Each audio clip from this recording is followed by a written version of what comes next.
In this video, I'm going to show you how to edit the announcement bar in Shopify. Start by logging into your Shopify store.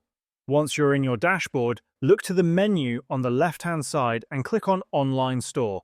After that, scroll down to the Themes section. In front of your active theme, click on the Customize button. This will open the theme editor.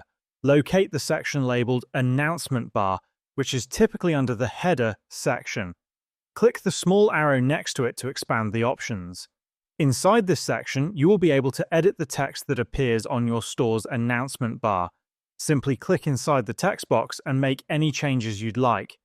As you type, you'll notice that the live preview on the right side of the screen updates in real time. Additionally, you can turn the announcement bar into a clickable link.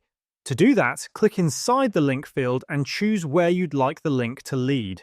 For example, you can select a specific product, collection, or any other internal or external page.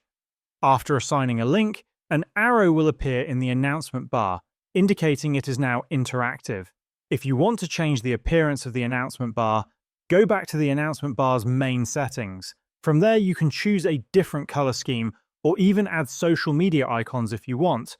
Once you're satisfied with your edits, click on Save at the top right corner. Now, return to your store's front end and refresh the page. You'll see that the announcement bar has been updated, and that's how you can edit the announcement bar in Shopify.